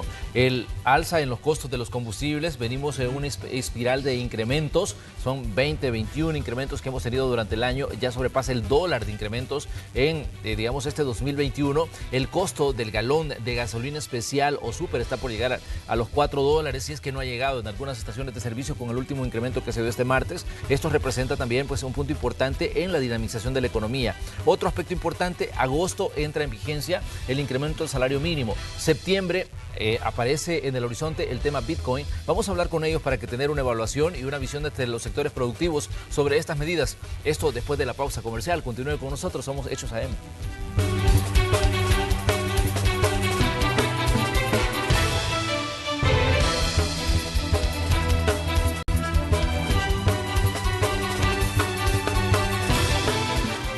Agradecemos que usted se informe con Noticiero Hechos en esta mañana de día jueves ya. En el espacio de la entrevista tenemos como invitados al presidente de Coexport y a su directora ejecutiva. Nos están dando pues su punto de vista sobre la economía en este 2021 en el que el país se encuentra en un proceso de recuperación luego de la situación de emergencia sanitaria generada por la pandemia de la COVID-19. Decíamos que en el horizonte aparecen una serie de situaciones que en determinado momento van a tener cierto impacto en la economía. Hablábamos del incremento en el costo de los derivados de petróleo, que esta semana sufrieron una nueva alza y el galón de gasolina súper está por llegar a los $4. Y también en el horizonte aparece a partir de agosto un incremento del 20% del salario mínimo y también en septiembre el tema Bitcoin, la decisión de El Salvador de adoptar una criptomoneda como moneda de curso legal está también presente en las situaciones que van a acontecer y que van a tener cierto impacto en la economía. Marvin, Silvia, ¿cómo ven ustedes estas situaciones que definitivamente tenemos que evaluar a la hora de hablar de la economía salvadoreña? Bueno, definitivamente preocupante, ¿verdad? Porque el país y el mundo atraviesa, como usted muy bien lo dice, una espiral inflacionaria que viene desde el año pasado, desde el inicio de la pandemia, y que se ha agudizado un poco más desde el inicio de este año, desde enero a junio de este año. Solo por decirle algo, en el caso de los alimentos, los costos de materias primas se han incrementado casi un 60 y un 80% en algunos de los principales costos. Todo lo que tiene que ver con la alimentación humana y alimentación animal está por las nubes. El petróleo subió. Al subir el petróleo, pues suben los fletes, ¿verdad? Al subir los fletes también, y subir el petróleo, pues también suben los plásticos. Los plásticos tienen que ver con toda la cadena de empacamiento de todos los productos, el corrugado, en fin, todo lo que tiene que ver con fabricación está al alza. Y esa alza, pues se traduce en que hay que trasladarla en incrementos de precios, y es así como hemos venido viendo que los precios han venido fluctuando hacia arriba. Y eso de alguna forma pues ensombrece, dijéramos, a las economías cuando no se tienen los recursos suficientes como para hacerle frente. Claro. En ese sentido viene el alza del salario mínimo, la cual nosotros, considerando ese entorno, dijéramos, inflacionario en el que estamos, lo consideramos apropiado porque creemos que los hogares necesitan también ver cómo suplen sus necesidades. Y luego están en el entorno pues muchas otras variables que impactan o afectan la actividad económica. Principalmente el tema político y todo lo que tiene que ver con la negociación, en este caso del Fondo Monetario Internacional y el gobierno, que dicho sea de paso, tanto el gobierno como el fondo, ambos han manifestado que continúan las negociaciones. Si ustedes se recuerdan, El Salvador solicitó un acuerdo ampliado de la deuda, que le llaman, con el fondo, a efecto de poder tener la sostenibilidad fiscal, la balanza fiscal, el equilibrio fiscal durante estos 3 años que le faltan al gobierno, para 3 años, que sería para el 21, el 22 y el 23. Son 1.300 millones de dólares que solicitó. La misión del fondo vino en abril y generalmente después de que se viene una misión del fondo siempre hay un comunicado. El comunicado nunca se ha dado, pero ambas instituciones, tanto el gobierno como el fondo, han manifestado que sí continúan en negociación. Luego están los temas políticos y ahí vimos las declaraciones de la vicepresidenta Harris de los Estados Unidos cuando sucedió aquí lo de la Asamblea el 1 de mayo con la destitución de la Corte y todo. Entonces todo eso genera incertidumbre, genera, dijéramos, sinsabores hacia afuera, que son los mercados donde nosotros exportamos. Luego viene lo del Bitcoin, que también me imagino lo están evaluando. Con lo del Bitcoin, cuando regresemos de vacaciones, porque próximamente vamos a estar todos de vacaciones en el país, pero cuando regresemos de vacaciones vamos a estar a escasos 28 o 30 días de la entrada en vigencia del Bitcoin. Con respecto a eso, nosotros nos hemos manifestado que aún todavía no tenemos claridad de los beneficios que va a recibir la población y el país con la implementación de la ley Bitcoin, que no desconocemos y no sabemos cómo están con la elaboración de los procedimientos y las normativas, que esperamos, ¿verdad?, seamos tomados en cuenta y proponemos que participen los sectores productivos en esta elaboración de los procedimientos, que dado el tiempo que tenemos para la implementación tan próxima, que es para septiembre, proponemos que se desfase la implementación de esta ley y que si es posible que se considere su derogatoria de no ser viable, dado que para el caso de las exportaciones y las importaciones en el comercio internacional seguiremos transando y comprando y vendiendo en dólares. Y dado que después de una cadena que el presidente explicó donde que su carácter no es obligatorio, entonces si vamos a aceptar pero no vamos a recibir el Bitcoin porque vamos a aceptar la operación, pero que lo que queremos es recibir siempre dólares, pues qué caso tiene tener la ley, pues si ya tenemos los dólares. Sí, precisamente tal vez dando seguimiento al tema del Bitcoin, esa es la preocupación, hay como una incertidumbre, ¿verdad? Porque ¿cómo va a ser la aplicación? Entonces, por supuesto, lo más lógico es darle tiempo a que se pueda asimilar cómo es que se va a aplicar el uso del Bitcoin.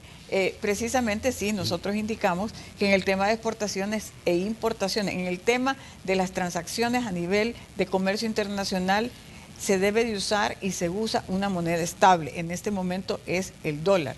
Y en el dólar es que se transa exportaciones e importaciones. Eso no quiere decir que no pueden haber ciertas variables, que no pueden haber ciertas consideraciones. Por supuesto que no nos podemos negar a eso, pero hay que entenderlo bien.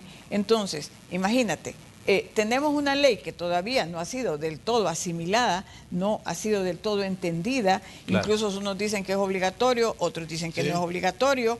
Nosotros creemos que al final, entre comillas, aunque la letra no lo diga, probablemente va a ser obligatoria, porque si va a estar como un recurso, ¿verdad?, de día a día, pues al final incluso, imagínate, los exportadores normalmente también venden al mercado local. Entonces, si van a estar vendiendo al mercado local, van a tener que aplicar ciertas regulaciones que deben de utilizar el Bitcoin. No necesariamente que quieren hacerlo, pero al final deben hacerlo. Entonces, ¿cómo le va a repercutir eso? ¿Va a tener suficientes dólares para la importación? Bueno, hay ciertos cuestionamientos que nos hacemos porque no está claro el tema.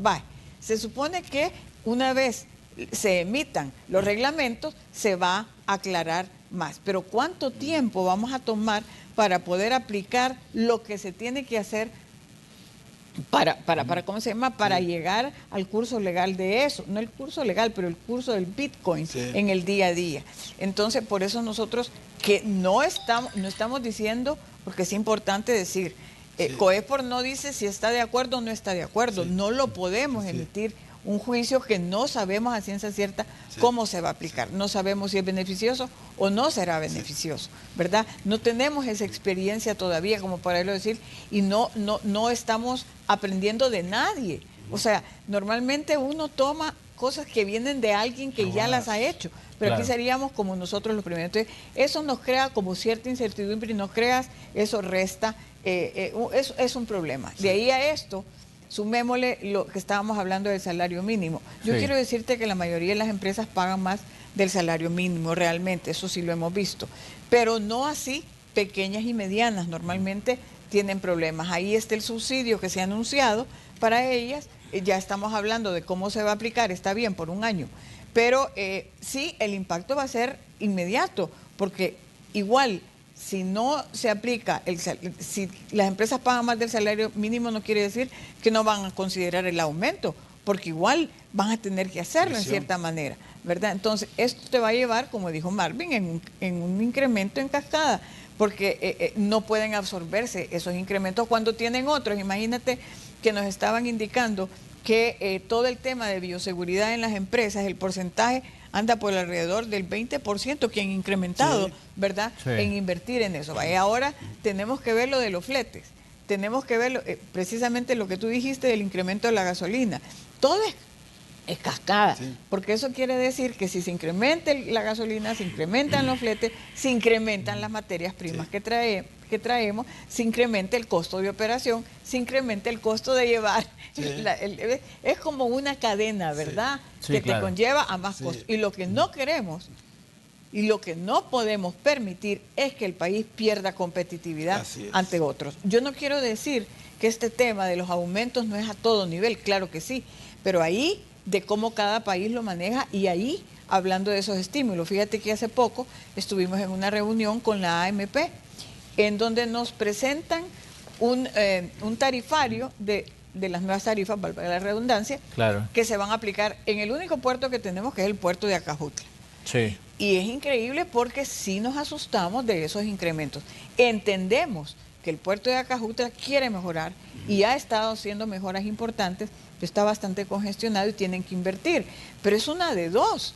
O sea, es como un círculo vicioso, ¿verdad? En este momento no necesitamos más incrementos, porque realmente sí vamos a perder competitividad. Entonces, la solicitud que hicimos en su momento fue, no lo apliquen este año. Es más, el otro año veamos cómo son esos incrementos, porque no sabemos cómo se va a presentar el otro año, ¿verdad? Con todo esto que está sucediendo. Miren, y otro... Tomemos en cuenta la energía eléctrica, si se acaba de anunciar otro incremento en la energía eléctrica. Comparémonos con Guatemala y Honduras. Guatemala tiene energía renovable, Honduras también. Nosotros. Entonces, todos esos costos, si tú haces una matriz, y es lo que estamos tratando de hacer, un ensayo, un ejercicio, de todos estos costos que se están aumentando, realmente vamos a tener problemas en no seguir en este franco crecimiento que necesitamos. ¿Por qué El Salvador tiene una balanza positiva? O más bien, una balanza balanceada, digámoslo así. Es porque nuestras exportaciones a este semestre suman 3.000 y pico de millones de dólares. En remesas estamos ingresando casi lo mismo que en exportaciones de bienes. Ahí es donde está el balance y todavía las exportaciones que estamos haciendo en servicios que suman más. No podemos perder ese ímpetu que tenemos en este momento, al revés, hay que aprovecharlo. Pero ustedes decían un punto importante y decían decisiones que se están tomando en la Asamblea Legislativa y queremos que se nos escuche. Eso fue uno de los términos en los que se refirieron en el segmento anterior, cuando estábamos hablando de las diferentes situaciones y decisiones que están tomando en El Salvador. ¿A qué se refieren específicamente cuando dicen queremos que se nos escuche o que se nos tome en cuenta a la hora de poner en marcha ciertas medidas? Pues, bueno, precisamente, fíjese que por ejemplo, para el tema del Bitcoin, por ejemplo, ¿verdad? Como para que quede claro que no es que COEXPORT venga aquí a decir que se opone a la implementación del Bitcoin. Nosotros recogemos los insumos de la gente. Y para el caso del Bitcoin hay dos encuestas. Una que se hizo antes de la cadena explicativa del presidente, que la hizo la Cámara de Comercio, que la hizo a nivel de empresas, donde la mayoría de las empresas, por no decir todas las empresas, no miraban positivamente la implementación de la ley Bitcoin.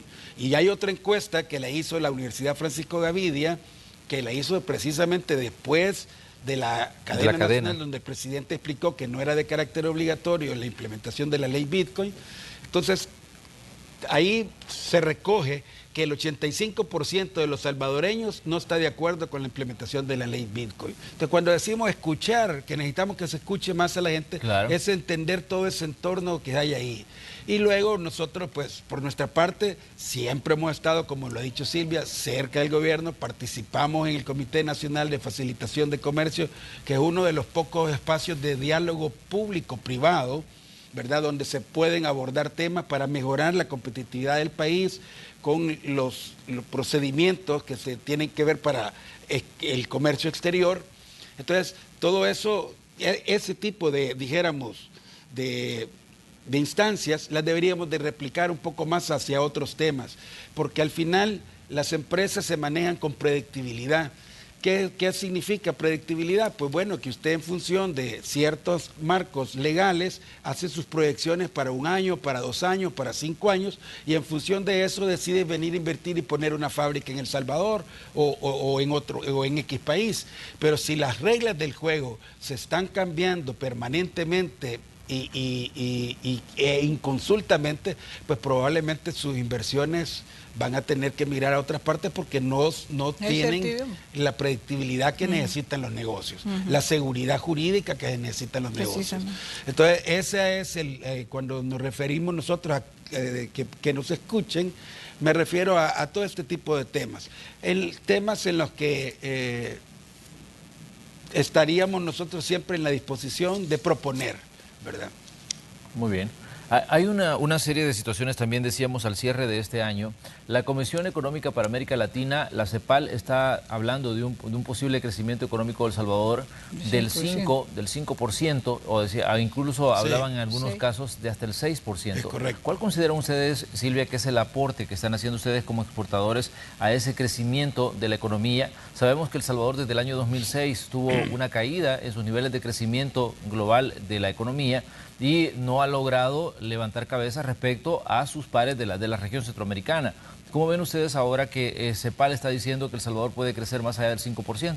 Sí, definitivamente, porque lo que acabamos de mencionar, pues las exportaciones van en franco crecimiento. Claro. O sea, más bien, voy a decir, las exportaciones han tenido una recuperación muy buena. Y a partir de esta recuperación, además, estamos ya mostrando señales de crecimiento. Eso es importante para este crecimiento económico, porque entre más exportaciones nosotros generemos, por supuesto mejores son las condiciones del país. ¿Por qué? Porque incluso las exportaciones que generan las divisas son las que nos permiten comprar todos aquellos insumos y todos aquellos productos que en El Salvador no se producen y que se requieren. Claro. Entonces, si nosotros generamos más exportaciones, vamos a poder ingresar más productos o servicios o etcétera, etcétera, para que la población viva mejor. Y sea necesario también eso trasladarlo a un crecimiento hacia los niveles más pobres, digámoslo así, ¿verdad? Porque ¿qué es lo que te hace que un país crezca? Que la economía esté bien. Por eso es la preocupación en estas medidas, ¿verdad? Y la exportación es un medio que puede mantenerse en el tiempo y que le dé crecimiento, por supuesto, al país. Por eso el esfuerzo de nosotros en hacer varias acciones, actividades y todo lo que tú querrás para que la exportación siga en crecimiento, y por eso la importancia de tener una estrategia, y como bien mismo lo dijo Marvin, que veamos todos los flancos que hay alrededor de la exportación. Y eso es incluso ampliando toda la economía. Por ejemplo, fíjate, en este momento hemos tenido este año, y hay algo importante también, cómo nos vamos también adelantando a toda esta era que tenemos ahora de tecnología, de e-commerce, cómo vamos aplicando todo eso a los negocios, porque no nos podemos quedar afuera de todo eso, por supuesto tenemos que ir más adelante de eso. Iba a dar el ejemplo, todo este mes, como bien lo mencionó Marvin, el mes del exportador, el mes del esfuerzo del exportador, pues hemos estado en una feria virtual que no habíamos tenido, o sea, hemos como experimentado, ¿verdad?, en una de estas tecnologías, y hemos estado ahí con 30 empresas, 30 empresas, mostrando sus productos a nivel virtual, teniendo ruedas de negocios. Es un esfuerzo que hicimos conjunto con Proesa, con Relaciones Exteriores, con el apoyo de la ID, para llevarle a las empresas más negocios, y nos ha resultado positivo, que es más, tan positivo el resultado que queremos establecer esta feria como una exposición permanente, una exportación tecnológica que muestre a todas las empresas con su exportación. Hemos hecho también esfuerzos en el tema de franquicia, cómo llevar nuestras marcas afuera, cómo llevar la marca salvadoreña como una franquicia, porque ves aquí franquicias de todos lados, y nuestras franquicias afuera son pocas. Estamos hablando de Coffee Cup o de Wings, pero hasta ahí. Nosotros lo que queremos es ampliar más eso. Por ejemplo, también estamos hablando de todo este tema de cómo ir hacia otros productos más saludables, más sofisticados, respondiendo a esa demanda que hay de incluso ahora con todo este tema de que estás trabajando de casa, pues entonces lo que querés es tener un ambiente cómodo en tu casa, adecuado para poder trabajar ahí. Eso significa adecuar tus espacios. Hay oportunidad también. Entonces, bueno, todo eso es lo que estamos estudiando, y por supuesto nos estamos esmerando en que todas esas acciones que le puedan apoyar al sector exportador las podamos ir desarrollando, y siempre, por supuesto, vamos a reiterar que sí trabajamos bien con el gobierno. Lo que pasa es que se necesita, con el Ejecutivo, digámoslo así, pero sí se necesitan más entendimientos de que cuando nosotros podamos hacer y tengamos la oportunidad de hacer esas recomendaciones, también se nos tomen en cuenta. Pues estoy dando el ejemplo de la AMP. Nuestras recomendaciones fueron: no apliquen ese incremento este año, porque va a afectarnos. Entonces, ojalá que todas esas recomendaciones que nosotros hacemos sean bastante asimiladas, ¿verdad? Esa es la petición que vamos a seguir haciendo. Muy bien, les queremos agradecer tanto a Marvin Melgar como a Silvia Cuellar que nos haya visitado esta mañana aquí en Hechos AM. Dejamos abierta la invitación para futuras intervenciones que puedan tener con nosotros. Realmente siempre es interesante escuchar a los diferentes sectores, y en este caso un sector tan importante como el exportador, sobre las situaciones que ocurren a nivel económico, porque nos da una visión de cómo funciona también el complejo entramado de una economía. Así es que gracias por estar aquí, Marvin Melgar, presidente de Coexport, y Silvia Cuellar, directora ejecutiva. Gracias por visitarnos. Muchas gracias Manuel, y en definitiva el país va a tener siempre un futuro promisorio. Hay que hacer las cosas, no hay que perder la esperanza. Creemos pues que las cosas se pueden mejorar. Esperemos en Dios, en el entendimiento y la iluminación para todos los líderes del país, para que podamos llevar por buen camino este país. Sí, muchas gracias por haber estado dando la oportunidad, Manuel, de haber estado esta mañana, y por supuesto siempre dispuestos a venir a acompañarnos a hablar de exportaciones. Muy bien, nosotros nos vamos a una pequeña pausa comercial, pero le pedimos que continúe con Noticiero Hechos. Todavía tenemos información que detallarles. Vamos a continuar monitoreando el tráfico, y también tenemos otros datos que debe saber. Estamos ya en el jueves, casi al cierre de la semana. Somos Hechos AM, volvemos.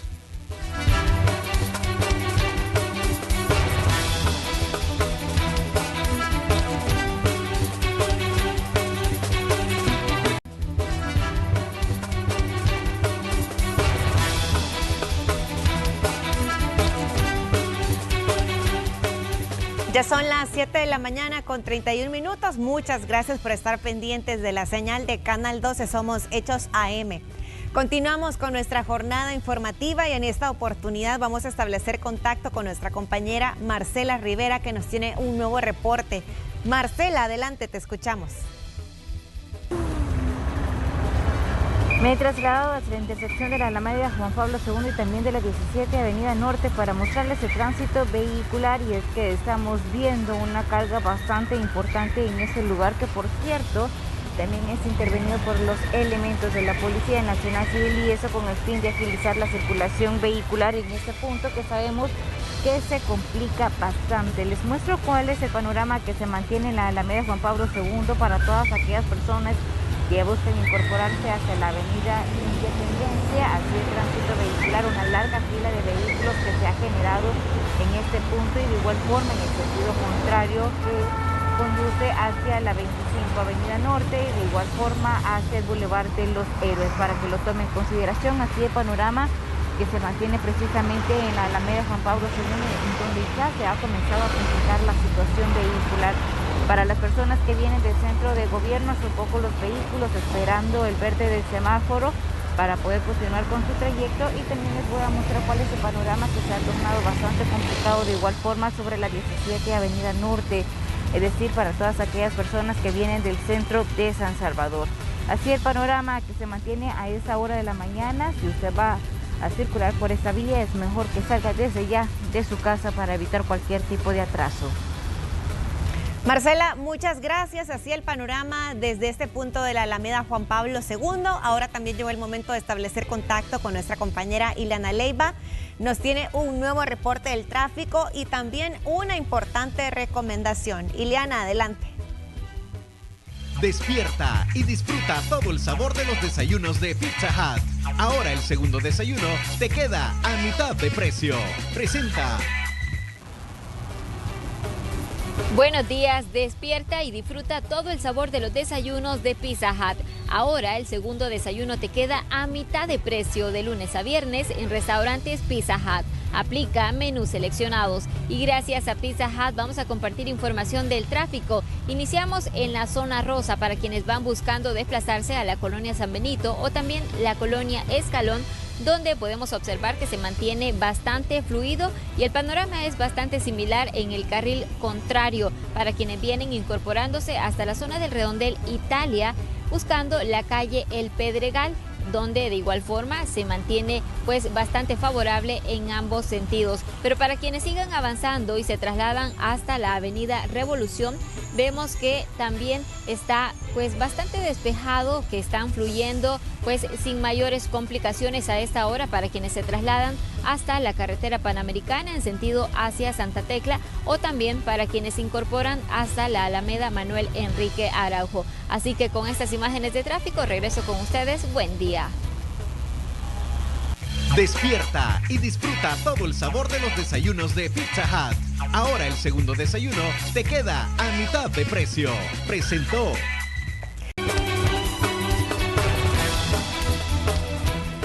Ya son las 7 de la mañana con 48 minutos. Usted está informándose con Hechos AM. Vamos a establecer contacto con nuestra compañera Ileana Leiva. Nos tiene un nuevo reporte del tráfico. Ileana, te escuchamos. Adelante.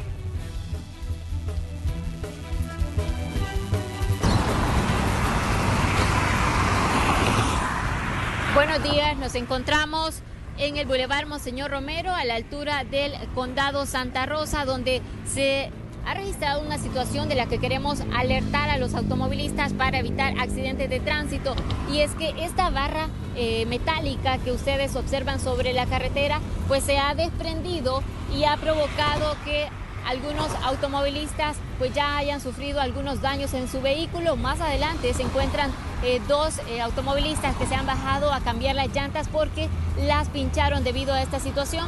Vean ustedes, les toca también hacer el cambio bruscamente de carril debido a esta situación. Aquí se han colocado pues estas barras, mejor dicho, estas ramas para alertar a los automovilistas, pero algunos no se percatan a tiempo y pues les toca hacer lo que hizo este automovilista, cambiar de repente a un carril, y esto podría provocar algún accidente. Así que ustedes vean cómo se mantiene esta situación.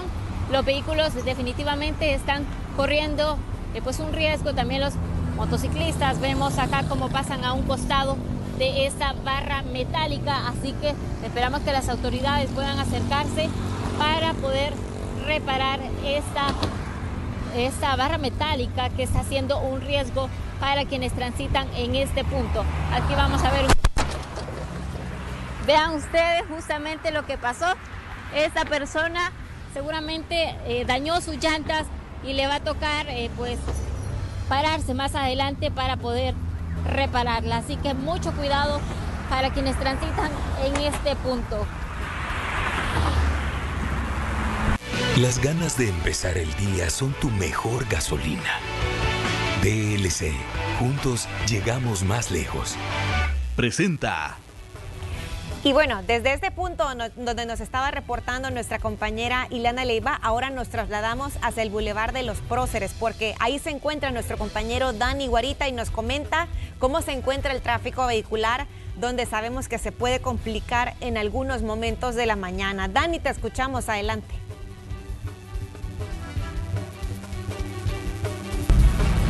Fuerte tráfico vehicular desde el Boulevard de los Próceres para quienes van o vienen incorporándose desde la 49 Avenida Sur o desde la autopista de Comalapa.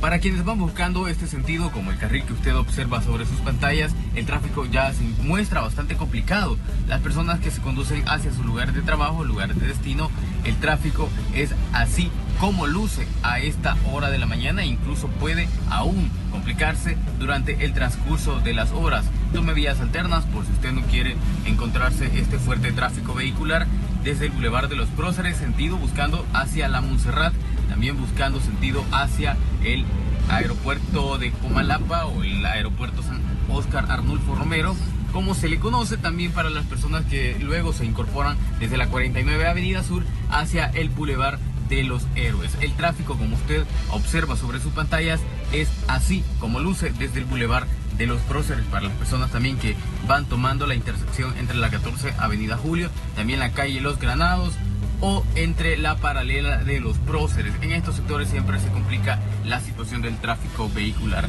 Así es como luce a esta hora de la mañana, compañeros.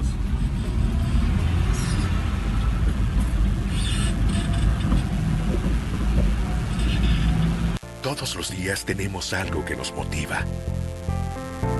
Nos motiva a dar un buen servicio. Nos motiva a recorrer más kilómetros y compartir más experiencias. Nuestra motivación es saber que nuestro trabajo te ayuda a lograr tus metas. Para tu carro, DLC es la mejor gasolina. Gasolineras DLC. Juntos llegamos más lejos. Las ganas de empezar el día son tu mejor gasolina. DLC. Juntos llegamos más lejos. Presentó.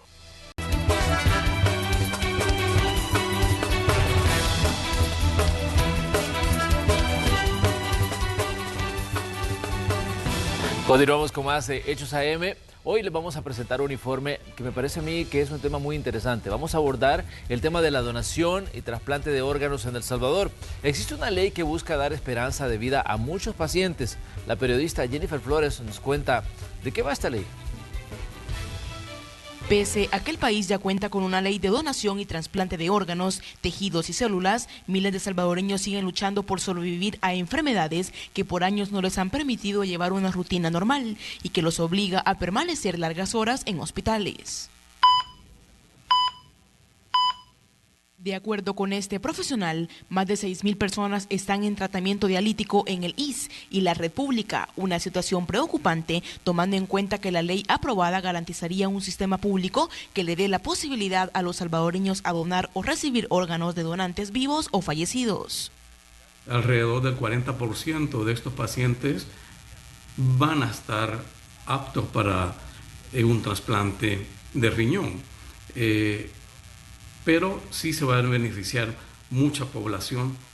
Lo más preocupante es que en el país cada 24 horas 4 nuevos pacientes reciben tratamiento dialítico y se suman a la lista de personas que en algún momento necesitarían un trasplante de riñón para mejorar su calidad de vida. De ahí la importancia de apostarle a trabajar en los parámetros que indican la ley, como la creación de un Centro Nacional de Trasplante.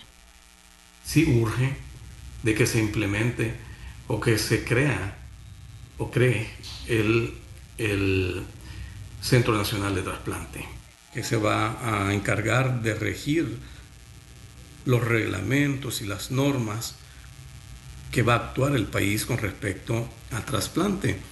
Jonathan Ruiz es uno de los jóvenes que están en espera de un trasplante de riñón. Él lleva más de 11 años luchando contra esta enfermedad que por mucho tiempo fue silenciosa.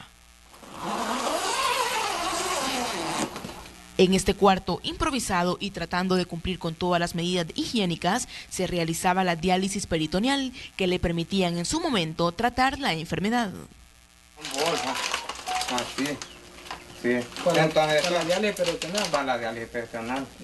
Sin embargo, la situación empeoró hace 6 meses. La enfermedad avanzó a tal punto que los médicos le dijeron que ya necesitaba practicarse hemodiálisis. El diagnóstico ya era insuficiencia renal crónica. Pues los doctores me han dicho que necesito un trasplante. Es un trasplante de riñón que necesito. Porque como uno estando así, por cualquier cosita se puede poner mal o se puede hasta morir, porque así lo han dicho a nosotros, que así estando así uno no está seguro. No es como hacer un trasplante, que un trasplante saliendo bien las cosas puede llegar a lograr otra vez hacer la vida normal uno. Los padres de Jonathan aseguran haber agotado todas las formas para conseguir ayuda, pues la situación económica de ellos no está nada bien. A la semana deben reunir $200 para los gastos de las hemodiálisis en un hospital privado. Por la demanda de estos servicios en el Hospital Nacional de San Miguel, solo pueden realizarle una. El joven debe realizarse 2 en la semana. Es un gran problema porque acuerde que son enfermedades que son caras. Y él, como desde el principio puede gastar, y pues sí, cuando convulsionó él por segunda vez, no hallábamos recursos, un trasplante de riñón, y eso es lo que nosotros siempre hemos deseado, que pues sí, que buscar la ayuda para que él lo tenga, porque teniéndolo, él le cambia la vida. Pero yo no pierdo la esperanza porque sé que algún día me voy a curar. Que me done el riñón y que pueda tener el dinero suficiente para el gasto que voy a tener en los tratamientos. Pero hay quienes corren con una mejor suerte. Hace 8 años, Luis Urías se sometió a un trasplante de riñón. Él logró reunir a 8 personas dispuestas a donar, y a esto se agrega que las posibilidades económicas de él eran otras. Mil gracias a Dios, yo tenía varios donantes. El primero fue mi compañera de vida, la mamá de mis hijos. No fue compatible. Encontré a un amigo, hijo de un amigo, que me dijo que él estaba dispuesto a donármelo, y gracias a Dios me lo donó. Sí, gracias a Dios tenía ambas cosas, no me puedo quejar por eso. Tenía recursos económicos para hacérmelo en lo privado. Realizarse un trasplante de riñón cuesta más de $18,000 en un hospital privado. Al año el Estado invierte más de $18 millones solo en tratamientos de hemodiálisis. La ley aprobada el año pasado vendría a acelerar los procesos de donación sin costo para los pacientes, esto con la creación de los Centra. Sin embargo, para el ministro de Salud, se trata de un tema que se debió dar prioridad hace varios años. Desgraciadamente no quisiera yo estar en el 2021 hablando de una de las estrategias o de una de las leyes que tuvo que haber sido analizada con anterioridad y que debería de haber sido responsabilidad de administraciones anteriores. Creo que es fundamental el tener una postura sólida y por supuesto el poder garantizar que esté a disposición de toda la población salvadoreña los diferentes tratamientos y por supuesto aquellos que tienen la índole del manejo de un banco de tejidos u órganos, que es fundamental y que en el territorio nunca se ha consolidado. Tras la aprobación de la ley, el ministerio tenía 4 meses para elaborar una política y 8 meses para implementar el Centro Nacional de Trasplante. Con imágenes de Juan Castellanos, Jennifer Flores, Noticiero Hechos. Muy bien, sabemos que la ciencia está avanzando a pasos agigantados a nivel global, pero en un país como el nuestro todavía pues hay situaciones tan graves y tan dolorosas como las que vemos en estos casos, que la gente dice dependo de lo que podría ser un trasplante de riñón. Aparte de que no tenemos una cultura de donación de órganos, los costos de estos procedimientos son elevadísimos y no todos los pueden pagar, igual que los tratamientos para enfermedades crónicas como la insuficiencia renal, que en determinado momento terminan por minar la economía de las familias. Claro, y bueno, ya estábamos pues analizando con Manuel o comentando también mientras estaban al aire esta nota que Jennifer nos había preparado, que nos estaba presentando este caso de la persona que está buscando un donante de riñón y de este otro salvadoreño que afortunadamente tenía pues el apoyo de otra persona y un amigo que le donó su riñón. Pero es importante también tener en cuenta que se reúnan todos estos requisitos y que sean compatibles también, Manuel, los donantes con la persona que recibe. Es bien complejo todo el entramado de la información que está alrededor de este tema, pero de mucha utilidad conocerlo para todos los salvadoreños. Exactamente, decíamos, pero hay una serie de requisitos de ley del trasplante de órganos. Por ejemplo, los donantes deben ser mayores de edad, salvadoreños o extranjeros. Por lo general, cuando se renueva o se habla de los documentos de identidad, ahí le preguntan por lo general si usted podría donar órganos. Estar en pleno uso de sus facultades mentales, esto es importante, tener buen estado de salud, otra de las condiciones que es básica para poder donar órganos, poder ser donante sin que esto provoque incapacidad física y mental, es otro de los puntos que están ahí y realmente son puntos que deben ser debatidos y que formen parte de una ley. También los donantes deben ser mayores de edad, salvadoreños o extranjeros, estar en pleno uso de sus facultades mentales, tener buen estado de salud mental, ya decía, buen estado de salud en general. y esto pues sabíamos que son parte de las discusiones y de los debates que tienen que ver y que van relacionados y de la mano del tema de la donación de órganos. Bueno, y sí, importante también las prohibiciones, Manuel. La ley establece que un niño, adolescente o mujer embarazada sea donante, lo prohíben. Y también se prohíbe extraer órganos de personas con muerte cerebral, pero que hayan fallecido por algún accidente. Y bueno, pongamos en contexto también lo que sucede en América Latina. Por ejemplo, les comentamos que Uruguay tiene la mayor tasa de donación de órganos desde el año 2000. Solo el año, por ejemplo, para que ustedes lo tomen en cuenta, solo en el año 2018 en este país se realizaron 23.780 donaciones. Y a este país le siguen Cuba, Argentina y Brasil, que pues representan una recuperación en la tasa de donantes de hasta un 35%.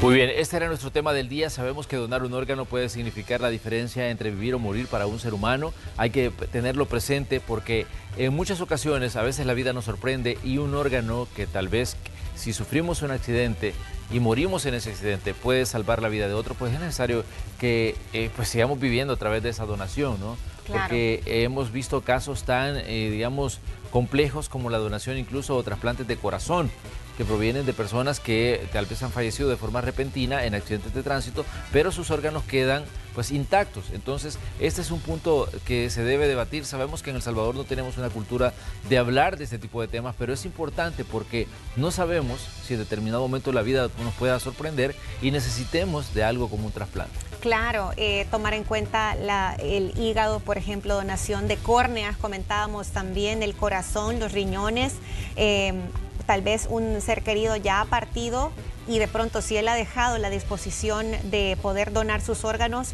puede vivir a través de otra persona que reciba los órganos que ya no está su cuerpo utilizando. Así que bueno, esto nos deja mucho que reflexionar, Manuel. Por eso me gusta mucho este espacio que tenemos en Hechos AM y también agradecemos a nuestra compañera Jennifer Flores por poner en perspectiva este tema. Así es, y hablando de donaciones y hablando de cómo se puede salvar vidas, en nuestro servicio social estamos solicitando un donante de plasma convaleciente del tipo ORH positivo para José Carlos Larios, es el nombre del paciente. Si usted tiene la disposición de ayudar, puede hacerlo comunicándose a los teléfonos que están en pantalla o el teléfono que está en pantalla, el 7988-7360 con Alejandra Larios. Hay que recordar que mucha gente se ha recuperado de la COVID-19 y que puede donar el plasma para salvarle la vida o para ayudar a la recuperación de personas que están pues atravesando la enfermedad en estos momentos.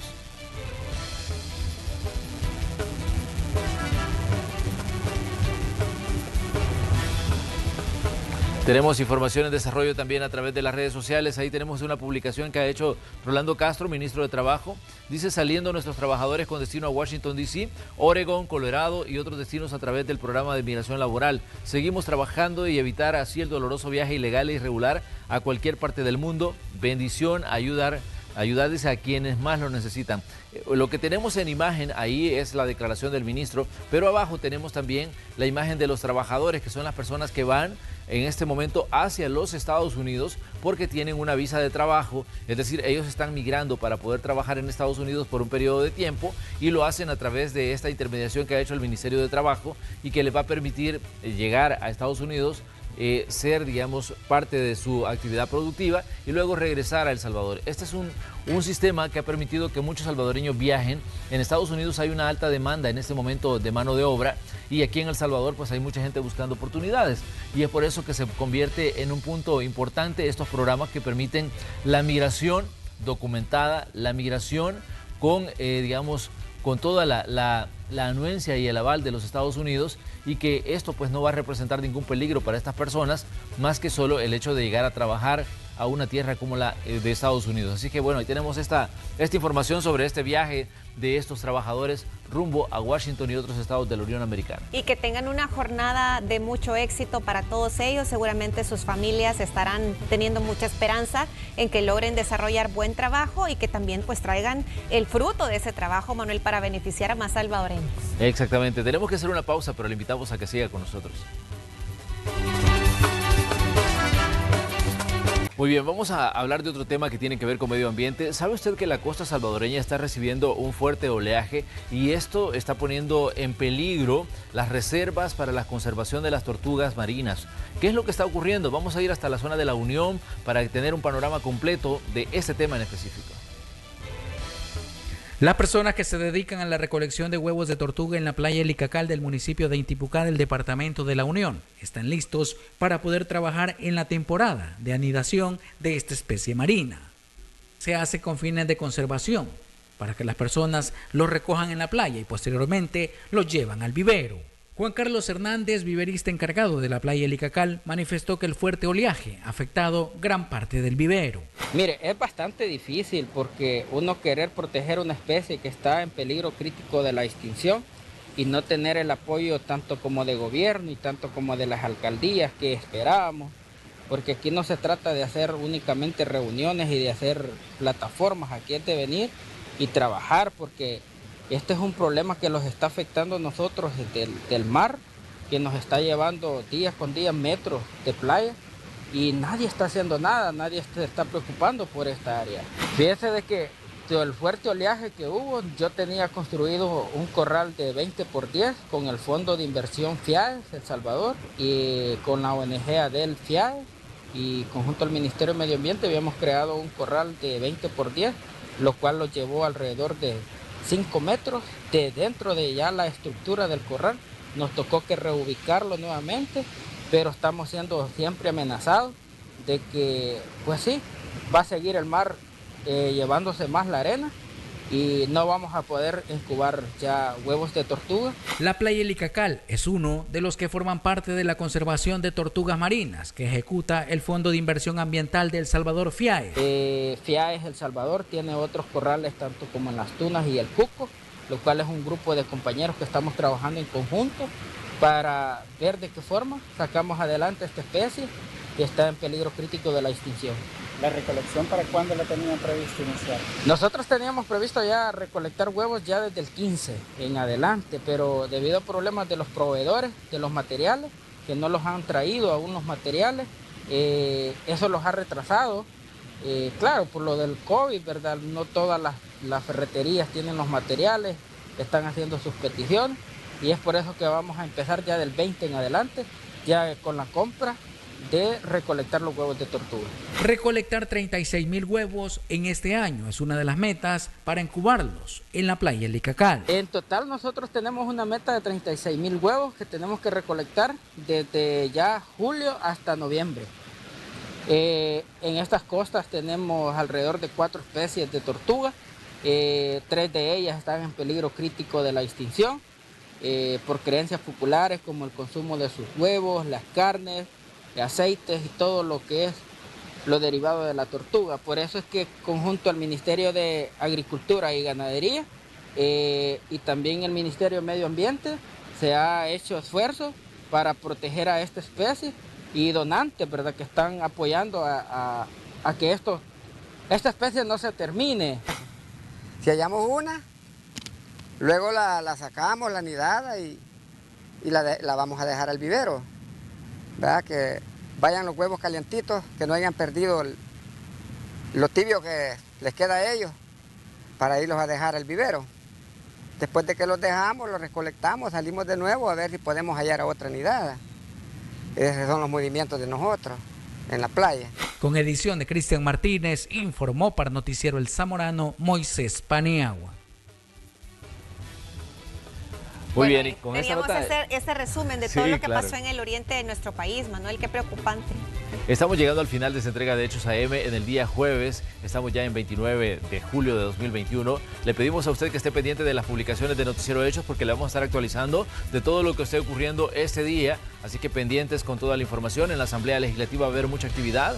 La Comisión de Sobresueldos ha citado a 2 ex vicepresidentes de la República. Estamos ya pendientes de la información que de ahí pueda surgir para presentárselas a ustedes en Noticiero Hechos. Manténgase pendiente también de nuestras redes sociales y por supuesto de la programación de Canal 12. Desde ya les deseamos un exitoso jueves. Buen día.